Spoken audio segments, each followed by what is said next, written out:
KNR news కి స్వాగతం. వార్తల ముందుగా ముఖ్యాంశాలు. విలువలు లేని చోట పనిచేయలేమంటున్న కౌన్సిలర్ కేశినేని శ్వేత, ఎంపీ కేశినేని నాని కుమార్తె. సమ్మెను కొనసాగిస్తున్న కార్మికులు, అంగన్వాడీలు.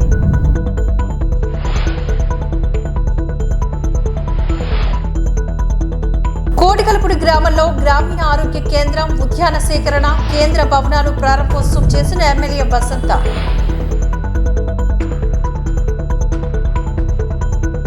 సీఎం జగన్మోహన్ రెడ్డిని రాష్ట్ర ప్రజలు నమ్మే రోజులు పోయాయి అంటూ పశ్చిమ నియోజకవర్గ టీడీపీ ఎమ్మెల్యే గణబాబు అన్నారు. పారిశ్రామిక ప్రాంతం స్థానిక వైష్ణవి ఫంక్షన్ హాల్లో ఎమ్మెల్యే గణబాబు ఆధ్వర్యంలో మీడియా సమావేశాన్ని నిర్వహించారు.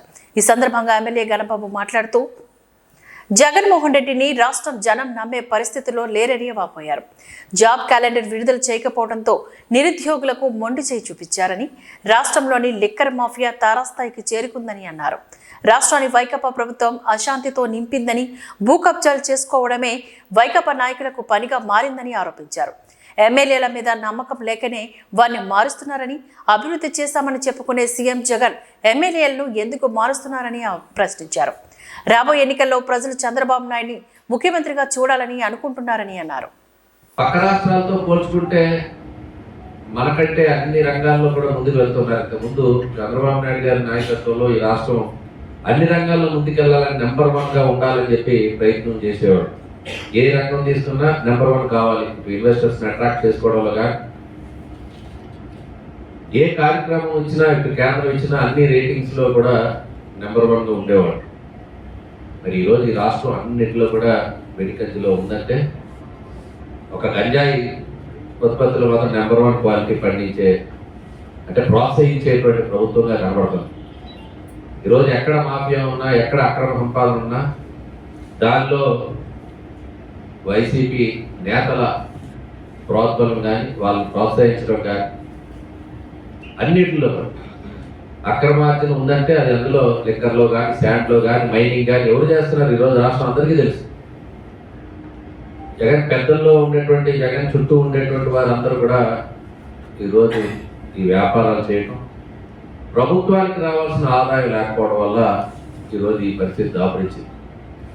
ఆఖరికి ఉద్యోగస్తుల పరిస్థితి చాలా దారుణంగా తయారై, టీచర్ల పరిస్థితిగా ఈరోజు. అందుకనే ఉద్యోగస్తులు గారికి ఉండేటువంటి విద్యార్థులు కానీ, వారికి వచ్చినటువంటి గత ఎమ్మెల్సీ ఎలక్షన్స్ కూడా 1 year బ్యాకే వాళ్ళందరూ కూడా భవిష్యత్తుని దృష్టిలో పెట్టుకొని తెలుగుదేశం పార్టీకి ఓటు వేయడం జరిగింది. అక్కడ కడప సీట్లు కూడా 2 రావడం మీ అందరికీ తెలుసు, రాయలసీమ కూడా. దీనికి కారణం రాబోయే కాలంలో ఈ ప్రభుత్వం చేసినటువంటి పనుల వల్ల 10 ఏళ్ళు వెనక్కి వెళ్ళిపోయేటువంటి రాష్ట్రంగా మిగిలింది. ఇది మరలా కొత్త రాష్ట్రంగా ఉండేటువంటి ఇబ్బందులను అధిగమించి అటు తెలంగాణకు ఒక మంచి నగరం హైదరాబాద్ అనేటువంటి నగరం ఉంది. అలాంటి నగరం ఉండడం వల్ల ఆదాయం అక్కడే సమకూర్చుకోవడం వల్ల ఎక్కువ సంక్షేమం కానీ అభివృద్ధి జరిగే పరిస్థితి వచ్చింది. చంద్రబాబు నాయుడు గారు ముఖ్యమంత్రి అయినాక ముఖ్యంగా ఒక నగరం అంటూ ఉండాలి, ప్రధానమైనటువంటి నగరం. అది చూసి అందరూ కూడా అట్రాక్ట్ అయ్యి ఫారిన్ ఇన్వెస్ట్మెంట్ కానీ, కంట్రీలోని ఇన్వెస్ట్మెంట్ కానీ రావాలనే ఉద్దేశంతో ఆ రోజు అమరావతిని ఒక దపదపాలుగా ఫేజ్డ్ మేనర్లో నిర్మాణం చేయాలని ఆ రోజు ఆలోచన చేశారు. అది ఈరోజు పూర్తిగా ఆగిపోయింది. యూనివర్సిటీస్ వచ్చాయి, ఇండస్ట్రీస్ అందరూ కూడా ఎంక్వైరీ చేసుకున్నారు, చాలా వరకు స్టార్ట్ చేశారు. ఈరోజు ఉన్నటువంటి కూడా పారిపోయే పరిస్థితి వచ్చింది. ఆదాయం సమకూర్చాలంటే, రాష్ట్రానికి ప్రభుత్వానికి ఆదాయం రావాలంటే బయట ఇన్వెస్ట్మెంట్స్ రావాలి. అది రాష్ట్ర దేశంలో కావచ్చు, లేదా బయట దేశంలో, బయట దేశాల నుంచి రావచ్చు. కానీ ఆంధ్ర రాష్ట్రం వైపు చూసే పరిస్థితి లేదు. ఇవన్నీ కూడా రాష్ట్ర ప్రజలందరూ గుర్తించారు. అందుకే జగన్ని నమ్మే పరిస్థితిలో లేదు. అందుకని రానున్న రోజుల్లో మరలా తెలుగుదేశం పార్టీ అధికారంలో రావడం ఖాయం. 100% చంద్రబాబు నాయుడు గారు మళ్ళీ ముఖ్యమంత్రి కావడం ఖాయం. కాకపోతే మా అందరి బాధ ఈరోజు కొత్త రాష్ట్రం ఏర్పాటు అయిన తర్వాత ఉండేటువంటి ఇబ్బందులు, అనేక ఇబ్బందులు ఉంటే ఒకవైపు ఆ ఇబ్బందులన్నీ పక్కన పెట్టి మనం సెల్ఫ్ సస్టైన్ అయ్యి మళ్ళీ రాష్ట్రంలో ఉంచుకునే పరిస్థితి తీసుకుని వచ్చే దాంట్లో రాష్ట్రాన్ని గాడిలో పెట్టడానికి అటు హైదరాబాద్లో ఉండేటువంటి సచివాలయాన్ని అక్కడి నుంచి సచివాలయ సిబ్బందిని ఇక్కడ ఏర్పాటు చేసుకోవడంలోనే వాళ్ళందరినీ ఒప్పించి విజయవాడకు తీసుకొని రావటం, స్పెషల్గా ట్రైన్ చేసి తీసుకొని వచ్చి వాళ్ళకి రెగ్యులర్గా యాక్టివిటీ అనేటువంటి స్టార్ట్ చేయడమే 2 years పట్టిన తర్వాత కూడా ఎక్కడికక్కడ అన్ని విషయాలు ఎక్కడ వెనక చేయకుండా అన్ని కార్యక్రమాలు ముందంజలో నడిపించారు. ఆ రోజు వ్యవసాయానికి కానీ, అటు ఇన్వెస్ట్మెంట్స్ కానీ, ఇతరత్ర అభివృద్ధి కార్యక్రమాలు, రోడ్స్ కానీ, ప్రధానంగా ఉండేటువంటి మార్గాలు కలపటంలో కానీ, ఈవెన్ హుదూద్ లాంటి మహమ్మారి వచ్చినా దాన్ని ఇమీడియట్గా అడ్రస్ చేసి మళ్ళీ వెంటనే రిజాల్వ్ చేయడం, మళ్ళీ నార్మల్సీకి తీసుకురావడంలో చేసినటువంటి కృషి మీకు ఒకసారి గుర్తు చేస్తున్నాను. చాలా తేలిగ్గా కోవిడ్ లాంటి దాన్ని ఏముంది, సింపుల్గా పారాసిటమాల్ వేస్తే సరిపోతుంది, లేదా బ్లీచింగ్ పౌడర్ వేస్తే సరిపోతుందని చాలా తేలిగ్గా మాట్లాడిన అడ్మినిస్ట్రేషన్కి హుదూద్ లాంటి ప్రళయాలు వచ్చినప్పుడు వెంటనే 2-3 రోజుల్లోనే ఫీల్డ్లోకి వచ్చినటువంటి చంద్రబాబు నాయుడు గారికి తేడా ప్రజలు గుర్తించారు. విశాఖ ఉక్కుకు రాష్ట్ర ప్రభుత్వం కూడా మొండి చేయి చూపిస్తుంది అంటూ ఉక్కు పరిశ్రమల పోరాట కమిటీ కన్వీనర్ అయోధ్యరామ్ అన్నారు. ఈ సందర్భంగా అయోధ్యరామ్ మాట్లాడుతూ రాష్ట్ర ప్రభుత్వం విజయనగరం జిల్లాలోని గర్భ సారిపల్లిను విశాఖ స్టీల్ ప్లాంట్ ఉత్పత్తికి కేటాయించిందని, దీన్ని నేటి రాష్ట్ర ప్రభుత్వం గడిచిన సంవత్సర కాలంగా లీజులు పునరుద్ధరించకుండా జాప్యం చేస్తోందని అన్నారు. వీటిపైన స్టీల్ ప్లాంట్ యాజమాన్యం ప్రభుత్వంతో సంప్రదించిన ఫలితం లేదని, దీనికి నిరసనగా విజయనగరం జిల్లాలోని డిస్ట్రిక్ట్ మైనింగ్ అండ్ జులాజికల్ కార్యాలయం వద్ద విశాఖ ఉక్కు పరిరక్షణ పోరాట కమిటీ ఆధ్వర్యంలో నిరసన కార్యక్రమాన్ని చేపడుతున్నామని, అందులో భాగంగా స్టీల్ ప్లాంట్ ఆర్చి వద్ద జరుగుతున్న రిలే నిరాహార దీక్ష శిబిరం నుంచి వందలాది మంది స్టీల్ ప్లాంట్ ఉద్యోగులు ర్యాలీగా వెళ్తున్నామని అన్నారు. ఉక్కు ఉద్యమం 1061 రోజుల నుంచి జరుగుతున్నప్పటికీ కూడా రాష్ట్ర ప్రభుత్వం కనీసం స్పందించకపోవడం బాధాకరమంటూ వాపోయారు. విశాఖపట్నం స్టీల్ ప్లాంట్ గత 40 సంవత్సరాలుగా పక్కనే ఉన్న విజయనగరం జిల్లాలో స్టీల్ ప్రొడక్షన్ లో ఉపయోగపడేటువంటి సారిపల్లి దగ్గర ఉన్నటువంటి శాండ్ మైన్స్, అలాగే గర్భం దగ్గర ఉన్నటువంటి మ్యాంగనీస్ మైన్స్ కూడా గత 40 సంవత్సరాలుగా విశాఖపట్నం స్టీల్ ప్లాంట్ ఉత్పత్తిలో భాగం పంచుకుంటా ఉన్నాయి. అయితే ఈ మైన్స్ 1982లో 40 సంవత్సరాల పాటు లీజుకి ఇచ్చారు. 2022 నాటికి పూర్తయింది. దానిలోనే 10 నుంచి 40 సంవత్సరాలు మరలా ఆటోమేటిక్ గా రెన్యువల్ చేయాలని చెప్పి క్లాజ్ ఉన్నప్పటికీ ప్రభుత్వాలు చేయకుండా అడ్డం పడతా ఉన్నాయి. ఆ గనులు విశాఖపట్నం స్టీల్ ప్లాంట్ ఇవ్వకపోతే ప్రతి టన్ను మ్యాంగనీస్ అక్కడ తవ్వుకుంటే స్టీల్ ప్లాంట్ 3,000 రూపాయలకు వచ్చేదాన్ని మరో 13,000 రూపాయలు పెట్టి కొనుక్కోవాలని పరిస్థితి ఏర్పడతా ఉంది. తద్వారా ఓ టన్నుకి 10,000 రూపాయలు నష్టపోతా ఉన్నాం. ఈ గనులన్నీ కూడా పునరుద్ధరించాలని చెప్పి రాష్ట్ర ప్రభుత్వాన్ని డిమాండ్ చేస్తూ కార్ల ర్యాలీని ఇక్కడి నుంచి విజయనగరం దాకా పోతా ఉన్నాం. విజయనగరం మయూరు జంక్షన్ నుంచి ఒక పాదయాత్ర ప్రారంభమవుతా ఉంది. తదుపరి మైనింగ్ ఆఫీస్ దగ్గర పోరాట కమిటీ ఆధ్వర్యంలో ధర్నా జరుగుతుంది. తద్వారా ఈ రాష్ట్ర ప్రభుత్వాన్ని డిమాండ్ చేస్తా ఉన్నాం. ఈ రాష్ట్రంలో గనుల్ని ఇప్పటికే స్టీల్ ప్లాంట్ ఎస్టాబ్లిష్మెంట్స్ అక్కడ ఉన్నాయి. ఈ పునరుద్ధరించడం ద్వారా రాష్ట్ర ప్రభుత్వానికి ఆదాయం వస్తుంది, స్టీల్ ప్లాంట్ లాభకరంగా ఉంటుంది, రాష్ట్ర ప్రభుత్వం ట్యాక్స్ వస్తాయని చెప్పేసి ఈ గనులను వెంటనే ముఖ్యమంత్రి గారు కలవ చేసుకుని క్లియర్ చేయించాలని చెప్పేసి డిమాండ్ చేస్తా ఉన్నాం. దేశంలోనే మోదీ ప్రభుత్వంలోనే బీసీలకు అనేక సంక్షేమ పథకాలు అందించామని బీజేపీ రాష్ట్ర అధ్యక్షురాలు దగ్గుపాటి పురంధేశ్వరి అన్నారు. విశాఖలో ఎంబీపీ కాలనీ ఏఎస్ రోజా మైదానంలో బీసీ మహాసభ నిర్వహించారు. ఈ సందర్భంగా ఆమె మాట్లాడుతూ ఉమ్మడి తెలుగు రాష్ట్రాల్లో బీసీలను ఆయా ప్రభుత్వాలు కేవలం ఓటు బ్యాంకులుగానే చూస్తున్నాయే తప్ప ఒక్క ఉపయోగం కూడా లేదని వాపోయారు. రాజ్యసభ సభ్యుడు జీవీఎల్ నరసింహారావు ఈ సందర్భంగా మాట్లాడుతూ వైసీపీ ప్రభుత్వం బీసీలను పూర్తిగా విస్మరించిందని, బీసీల కోసం కార్పొరేషన్లు ఏర్పాటు చేసి వాటికి నిధులు కేటాయించకుండా నిర్లక్ష్యం చేశారని చెప్పారు. ఈ కార్యక్రమంలోని తెలుగు 2 రాష్ట్రాల్లో చెందిన బీజేపీ సంఘ నాయకులు, పలువురు సీనియర్ కార్యకర్తలు పాల్గొన్నారు.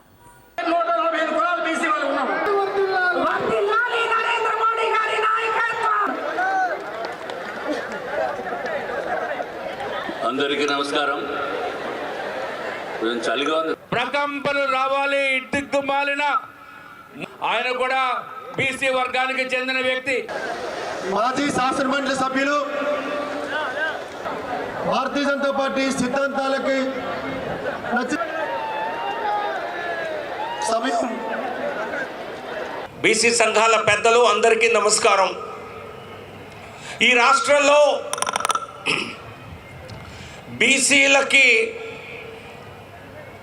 నిజం చెప్పాలంటే అనేక రాష్ట్రాల్లో రాజకీయ సాధికారత కలిగింది, సాధించారు. కానీ ఆంధ్రప్రదేశ్, తెలుగు రాష్ట్రాల్లో అటువంటి రాజకీయ సాధికారత కానీ రాజకీయ ప్రాముఖ్యత కానీ లభించలేదు. దానికి ఒక ప్రధాన కారణం బీసీలు తమ ఐక్యత గురించి పెద్దగా పట్టించుకోలేదు. నేను చెప్పే విషయం కొంతమందికి ఇబ్బందికరంగా ఉండొచ్చు, కానీ అది మనం గమనించే వరకు బీసీలు తమ సంఖ్యాబలాన్ని ప్రజాస్వామ్యంలో ప్రజలే న్యాయ నిర్ణేతలు. ఏ కులం వారైనా, ఏ మతం వారైనా ప్రతి వ్యక్తికి ఉన్నది ఒక్క ఓటు మాత్రమే. ఈ రాష్ట్రంలో మెజారిటీ ప్రజలు బీసీ వర్గాలకు చెందినవారు.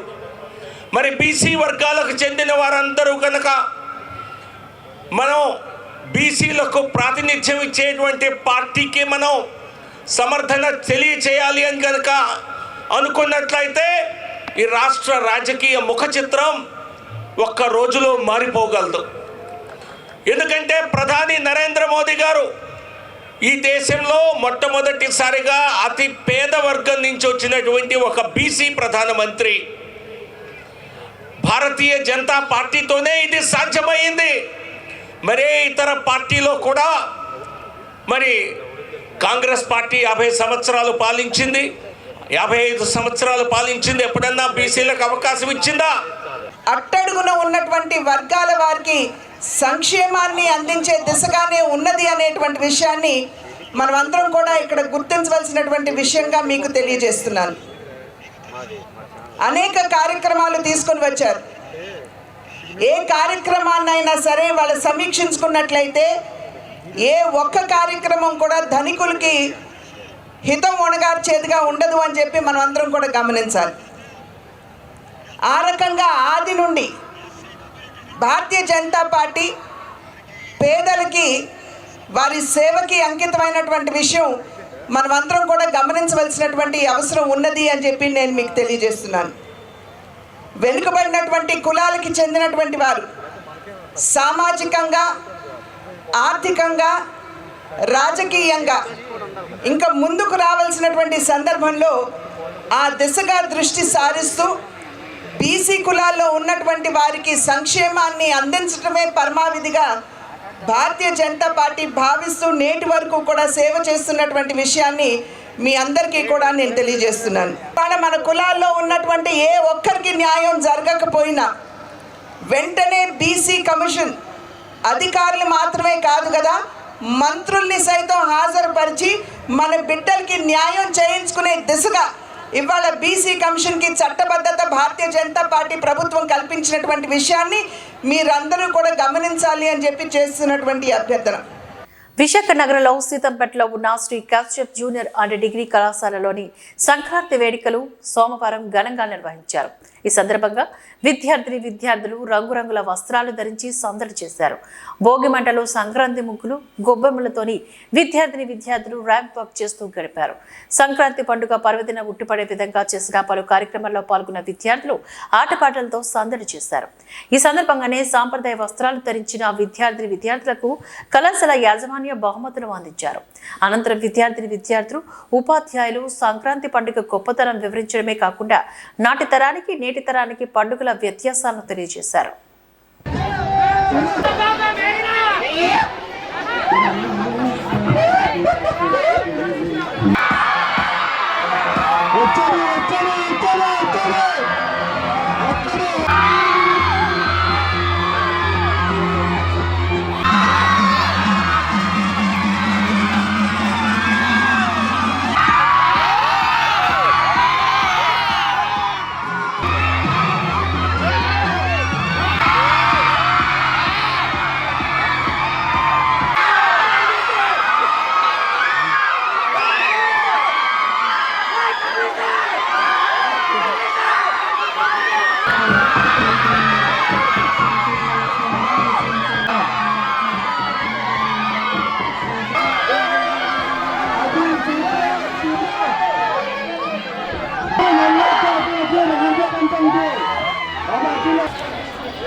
అంటే మేము సెకండ్ బీకామ్ చదువుతున్నాను శ్రీకాశ్యప్ కాలేజ్లో. సో ఎవ్రీ ఇయర్ మాకు సంక్రాంతి సెలబ్రేషన్స్ అనేవి చేస్తారు. సో ఇయర్ కూడా చేశారు. We are very happy for that. సక్సెస్ఫుల్గా ఈసారి కూడా సంక్రాంతి సెలబ్రేషన్స్ చేసుకున్నాం. Thank you Sri Kashyap management, correspondent sir, Joshna ma'am, Murthy sir, Satyanarayana sir, అందరికీ వెరీ థ్యాంక్స్. నా పేరు వాసంతి. నేను ఇంటర్మీడియట్ చదువుతున్నాను బైపీసీ నుంచి. ఎవ్రీ ఇయర్ కూడా శ్రీకాశ్యప్ కాలేజ్ ఇలాగే సంక్రాంతి సంబరాలు ఇంకా డిఫరెంట్ యాక్టివిటీస్ అనేవి కండక్ట్ చేస్తారు. ఇలాగే స్టడీస్తో పాటు మిగతా అన్నిటిని కూడా అందరి స్టూడెంట్స్ని ఎంకరేజ్ చేస్తూ ఉంటారు. Thanks to our Sri Kashyap management and our Varma sir. Thank you so much. నా పేరు వంజ్రాప్ అఖిల్ కుమార్. ఈరోజు శ్రీకాశ్యప్ కాలేజ్లో పొంగల్ ఫెస్టివల్ చేయడం జరిగింది. అందరూ చాలా ఎంజాయ్ చేశాము. ప్రతి ఇయర్ ఇలానే వీళ్ళు సెలబ్రేట్ చేస్తుంటారు. ఎవ్రీ స్టూడెంట్ ఎంకరేజ్ చేస్తుంటారు కల్చరల్ యాక్టివిటీస్లో. So thank you Sri Kashyap. I from JB. చాలా ఆనందంగా ఉంది, ఎందుకంటే ఈ కాలేజ్లో స్టడీస్తో పాటు కల్చరల్ యాక్టివిటీస్ కూడా ఎక్కువ. నాకు చాలా ఆనందం ఉంది. హిందువుల తొలి పండుగ సంక్రాంతి మనందరి జీవితాల్లో వెలుగులు నింపాలని బీజేపీ రాజ్యసభ సభ్యుడు జీవీఎల్ నరసింహారావు అన్నారు. ఆంధ్ర యూనివర్సిటీ ఇంజనీరింగ్ కాలేజీ గ్రౌండ్స్లోని ఈ నెల 12 నుంచి 15వ తేదీ వరకు ఆయన అధ్యక్షతన వహించిన ఉత్తరాంధ్ర గ్రామీణ వాతావరణం తలపించే రీతిలో సంక్రాంతి సంబరాలు జరగనున్నాయి. ఈ సందర్భంగా సోమవారం ఏర్పాటు చేసిన సంక్రాంతి సంబరాల వేదిక వద్ద ఏర్పాటు చేసిన విలేకరుల సమావేశంలో పాల్గొని ఆయన మాట్లాడారు. రైతు సుభిక్షంగా ఉంటూనే దేశం అభివృద్ధి చెందుతుందని చెప్పారు. ఈ సంక్రాంతి వేడుకలో భాగంగా పెద్ద సంఖ్యలో జాతీయ ప్రముఖులు హాజరవుతారని అన్నారు. ఉత్తరాంధ్ర ప్రాంతంలోని వివిధ జాతుల తెగల ఆచార వ్యవహారాలు సాంప్రదాయాలు ప్రతిబింబించే విధంగా పలు కార్యక్రమాలు నిర్వహిస్తున్నామని చెప్పారు. ఈ మీడియా సమావేశంలో సంక్రాంతి సంబరాల కమిటీ కన్వీనర్ చెరువు రామకోటయ్య, గాజువాక బీజేపీ కన్వీనర్ కర్ణంరెడ్డి నరసింగరావు, విశాఖ జిల్లా బీజేపీ అధ్యక్షుడు మేడపాటి రవీంద్రనాథ్, ఎంపీ పార్యం మైథిలి తదితరులు ఈ కార్యక్రమంలో పాల్గొన్నారు.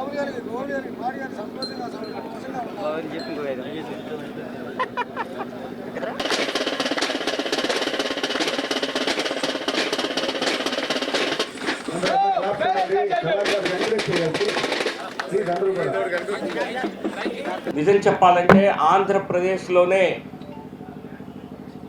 గతంలో జరగని విధంగా సంక్రాంతి సంబరాలు ఇక్కడ నిర్వహించాలని తలపించి ఇక్కడ ఈరోజు ప్రెస్ మిత్రులందరితో కూడా జరగబోయే కార్యక్రమ వివరాలు తెలియచేయడం కోసం ఇక్కడ సమాయత్తం అవటం జరిగింది. వేదికపై ఉన్నటువంటి ఈ మొత్తం ప్రోగ్రాంకి కన్వీనర్గా బాధ్యతలు వ్యవహరిస్తున్నటువంటి శ్రీ రామకోటయ్య గారికి, భారతీయ జనతా పార్టీ జిల్లా అధ్యక్షులు రథసారథి మేడపాటి రవీంద్ర గారికి, ఈ కార్యక్రమం అంతా కూడా ఇది పండుగ కుటుంబ సమేతంగా జరుపుకునేది కనుక ఇది రాజకీయ కార్యక్రమం కాదు కనుక వేదికపై నాతో ఉన్నటువంటి నా శ్రీమతి మైథిలి గారికి, మీ అందరికీ ఇక్కడ విచ్చేసిన అందరికీ కూడా నమస్కారాలు. సంక్రాంతి పండుగ అంటే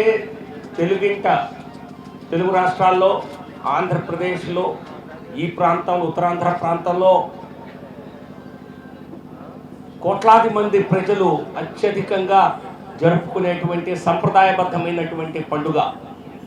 తెలుగు సంస్కృతి, మన ఆంధ్రప్రదేశ్ సంస్కృతి ఉట్టిపడేలా ప్రతి ఒక్క గ్రామంలో జరుపుకునేటువంటి ఒక అద్భుత పండుగ. ఒక రకం చెప్పాలంటే ఆ పండుగని అందరికీ వెళ్ళి ప్రతి గ్రామంలో ప్రతి ఒక్క కార్యక్రమాన్ని, సంస్కృతిని చూసేటువంటి అవకాశం కలగదు కనుక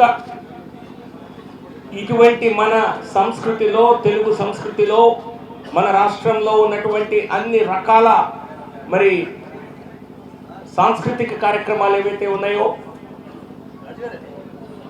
తెలుగు సంస్కృతి ఉట్టిపడేలా జరిపేటువంటి వినోదం అయితేనేమో, ఆచారాలు అయితేనేమో అన్నిటినీ ఒక వేదికపైకి తీసుకురావాలని చెప్పి Andhra university Visakhapatnam engineering college గ్రౌండ్స్లో దాదాపు 2 లక్షల చదరపు అడుగుల స్థలంలో ఒక గ్రామ వాతావరణాన్ని పూర్తిగా తలపించే విధంగా ఇక్కడ ఏర్పాట్లు చేసి ఇక్కడ అన్ని రకాల జానపద సాంస్కృతిక కార్యక్రమాలు నిర్వహించాలని చెప్పి తలపెట్టడం జరిగింది. ఈ ప్రతిపాదనని ముందుగా రామకోటయ్య గారు కొంతమంది నా మిత్రులతో అందరితో కలిసి చర్చించి ఇది చేస్తే బాగుంటుంది. ఎందుకంటే లక్షలాది మంది ఇతర ప్రాంతాల నుంచి విశాఖపట్నానికి పండుగ సందర్భంగా వస్తారు. అలాగే విశాఖపట్నం నుంచి అనేక మంది గ్రామాలకు తరలి వెళ్తారు. కానీ ఇక్కడ సగం పైన జనాభా విశాఖపట్నంలోనే ఉండిపోతారు. సో వారికి కూడా మనం గ్రామంకు వెళ్తే మనకు కలిగేటువంటి ఏదైతే ఆనందం ఉన్నదో ఆ ఆనందాన్ని విశాఖపట్నం నడిబొడ్డున వారందరికీ కలిగించే విధంగా ఈ కార్యక్రమాన్ని చేపట్టడం జరిగింది.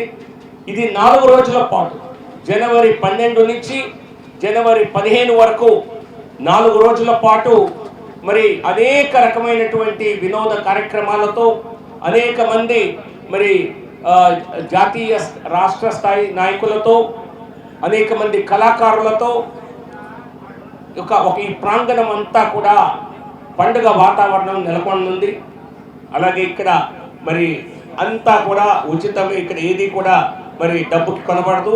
బట్టలు మాత్రం, ఎందుకంటే కొంతమంది వచ్చేవారు షాపింగ్ కూడా చేసుకోవాలి అవకాశం ఉంటుంది కనుక అటువంటి అవకాశం కల్పించాలని ఆలోచిస్తున్నాం. అది కూడా ఖాదీ వీవర్స్ లాంటి వారికి మాకు ఎవరి నుంచి ₹1 తీసుకునేటువంటి ఉద్దేశం ఆర్గనైజర్స్కి లేదు. సో అవి కూడా ఆ స్టాల్స్ కూడా ఉచితంగానే ఇవ్వబడతాయి. సో ఎవరైతే ఔత్సాహికులు ఉన్నారో ముందుకు వస్తారో వారికి అవకాశం ఇవ్వడం జరుగుతుంది. మహిళల సెల్ఫ్ హెల్ప్ గ్రూప్స్కి కానీ వీవర్స్కి కానీ అటువంటి వారికి కల్పించి అంతా కూడా పండుగ సమయంలో ఇక్కడ కావాల్సిన ప్రతిదీ మరి సామాన్య ప్రజలకు లభించేలా కనీసం 4 గంటల పాటు ఇక్కడ పూర్తిగా ఈ పరిసరంలో చుట్టూ తిరిగి అన్నీ చూసి మరి పండుగని పూర్తిగా ఆస్వాదించి వెళ్ళేలాగా ఏర్పాట్లు చేయటం జరుగుతోంది. ఇది నాకు తెలిసి రాష్ట్ర స్థాయిలో మనం అనేక పండుగలు మరి పెద్ద స్థాయిలో రాష్ట్ర వ్యాప్తంగా జరుపుకుంటాం.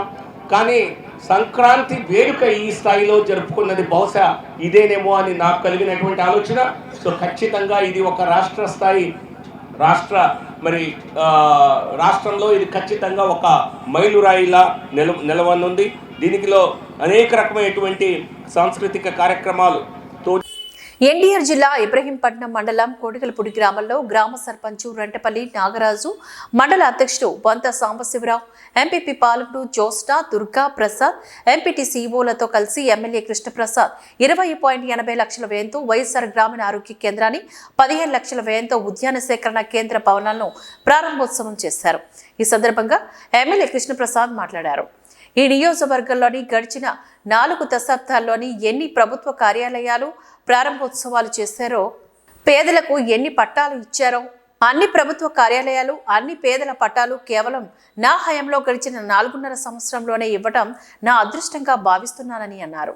ఈ కార్యక్రమంలో సర్పంచ్ రెంటపల్లి నాగరాజు, ఎంపీపీ పాలకుడు జోస్నా, మండల పార్టీ అధ్యక్షుడు బొంత సాంబశివరావు, గ్రామ కన్వీనర్ దుర్గా ప్రసాద్, ఎంపీటీసీ ముఖ్య నాయకులు పాల్గొన్నారు. స్కూల్ తప్పితే దాంట్లో కూడా నాడు నేడు కింద కొన్ని అదనపు గదులు జరుగుతూ ఉన్నాయి. మిగిలిన అట్లాగే ఇప్పుడు ప్రేమధార సంస్థ వారి సహకారంతో గ్రామంలో రైతులకు ఉపయోగపడే గోడౌన్ నిర్మాణం చేయటం, ఇవన్నీ కూడా సంతోషకరం. ఈ గ్రామానికి మంచి జరుగుతుంది, మంచి జరగబోతుంది అని కూడా తెలియజేస్తూ, మనం అభివృద్ధి అనేది ఒక నిరంతర ప్రక్రియ. నా హయాంలో ఈ గ్రామంలో 80% చిన్న సన్నకారు వెనకబడిన రైతాంగం.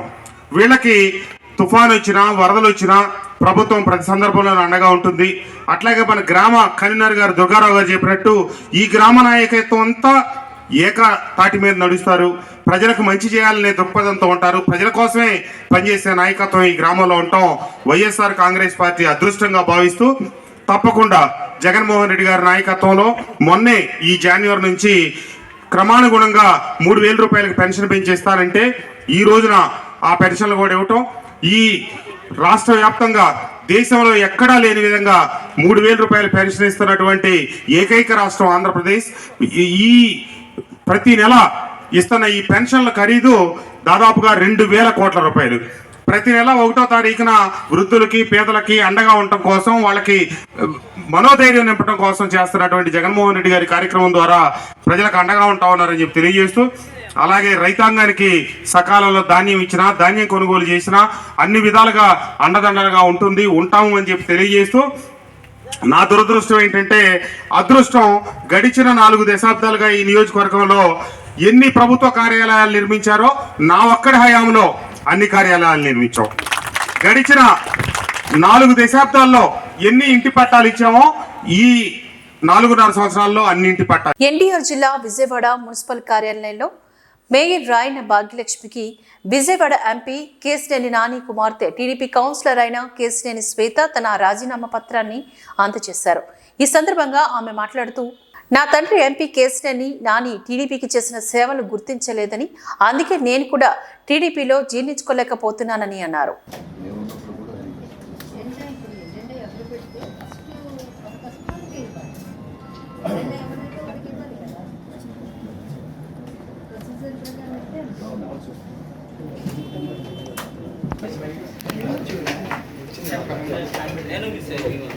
ఎన్టీఆర్ జిల్లా నందిగామ పట్టణంలోని ఓ పక్క అంగన్వాడీలు, మరో పక్క మున్సిపల్ కార్మికులు సమ్మెను కొనసాగిస్తున్నారు. ఈ సందర్భంగా సిఐటియు ఎన్టీఆర్ జిల్లా కార్యదర్శి కె గోపాల్ మాట్లాడుతూ, రాష్ట్ర ప్రభుత్వం వెంటనే తమ సమస్యలను పరిష్కరించాలని, కార్మికులమైన మేము తెల్లవారుజాము 4 గంటలకి మా కుటుంబాన్ని విడిచి ఎండనక వాననక చలనక కుటుంబాన్ని వదిలిపెట్టి కంపు కొట్టే చెత్తలు, చచ్చిన సవాళ్ల మధ్య తమ జీవితం గడుపుతున్నామని, పెరిగిన ధరలకు అనుకూలంగా తమ వేతనాలు పెంచాలని ఆవేదన వ్యక్తం చేస్తున్నారు.